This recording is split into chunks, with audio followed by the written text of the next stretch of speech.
Greenland looks massive on most world maps, like it's nearly the size of Africa, but that's not reality. Africa is 14 times bigger. That's the Mercator projection. Mercator stretches places near the poles, so Greenland gets inflated on the page. So no, Greenland isn't powerful because it's huge. Greenland matters because of position, and because the Arctic is changing faster than most people realize. Here's the part a flat map is hiding. On a globe, the shortest routes between continents curve toward the north. That curve is called a Great Circle route. It's why many long-haul flights arc up near Greenland, and it's why the Arctic matters in defense planning too. Because if something crosses oceans at extreme speed, the north becomes the fast lane. And Greenland sits beside that lane like a watchtower. Now here's what most people miss. The US doesn't need to own Greenland to operate there. The US already has a major presence. Up in northwest Greenland is Patuxent Space Base, previously known as Thule Air Base, renamed in 2023. And it's not just a runway in the snow. Patuxent supports missile warning, missile defense, and space surveillance, powered by critical radar and tracking systems. This is one reason Greenland keeps showing up in strategic talk. Not because it's pretty, because it can help spot trouble early. This isn't a new obsession. During the Cold War, Greenland became a key node in the Northern Defense Network. The legal foundation goes back decades, including the 1951 Defense of Greenland Agreement, which set terms for U.S. defense activities with Denmark. At the height of Cold War operations, Thule was enormous. Today, the footprint is smaller, but the mission is arguably more important in the space age.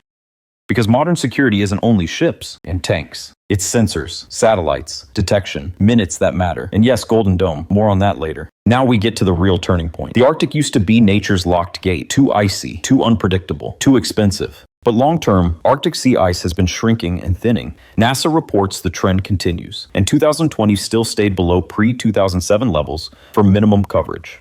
When ice patterns change, the map changes. And when the map changes, trade and military planning change with it. You've heard the buzzwords, Northern Sea Route, Northwest Passage. In certain seasons, these Arctic paths can reduce distance between major markets. But here's the reality check. The Northwest Passage is still considered risky and uncertain for routine commercial shipping. Because ice conditions are unpredictable, infrastructure is limited, and costs like insurance can be high. And the world has been reminded lately how fragile trade choke points can be. When major routes get disrupted, companies reroute, prices jump, and politics get tense. So even if Arctic routes aren't replacing the classics routes tomorrow, countries plan ahead, and Greenland sits near the crossroads of that future Arctic picture.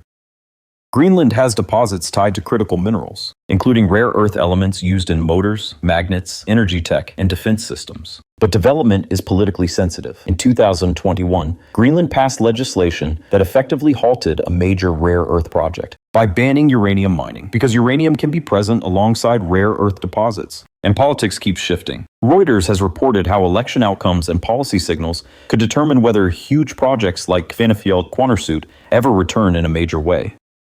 So Greenland isn't a simple dig-and-get-rich story. It's strategic resources, plus environment, plus sovereignty, plus who get its influence. Greenland is an autonomous territory inside the Kingdom of Denmark, with its own government and a recognized right to self-determination under the self-government framework. So when outsiders talk about Greenland like it's a tradable object, it hits a nerve fast. And it's not happening in a vacuum. As the Arctic grows in strategic value, major powers pay attention and alliances adjust. That's why Greenland can become a stage for bigger competition, security access, investment, minerals, and long-term positioning. Here's the kicker. The Buy Greenland idea is older than most people think. After World War II, the US offered Denmark $100 million for Greenland, and Denmark refused. Fast forward to 2019, the idea re-entered the headlines. Denmark and Greenland leaders rejected it publicly, and it created real diplomatic friction. And more recently, the topic has resurfaced again, sparking visible pushback. Reuters reported protests in Greenland and Denmark in January 2026, including not-for-sale messages and symbolic demonstrations. Because even if it's framed as strategy, the optics are rough. It can look like a powerful country pressuring an ally, and that's exactly the kind of moment rivals love to exploit. So Greenland isn't important because it looks huge on a map. We already fixed that myth. Greenland matters because it sits near an Arctic corridor that connects continents, sensors, and strategy. And as the Arctic changes, Greenland becomes a bigger part of global planning, from defense to trade to critical minerals. It's not a story about snow, it's a story about the next few decades. So what is the Golden Dome? Now here's the new buzzword tied to Greenland, Golden Dome. Trump has pitched it as a next-gen missile defense shield built from a mix of satellites, sensors, and interceptors. Imagine a massive detection network. Spot a launch early, track it, and stop it. So why Greenland gets mentioned with it?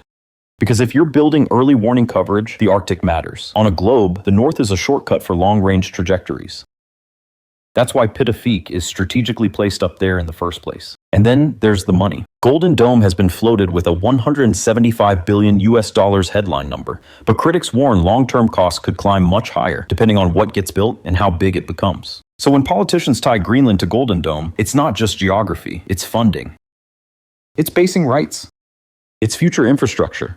And it's whether allies feel pressured or partnered. So here's the question. In the coming Arctic era, who gets access and who sets the rules? Comment below, like, and subscribe.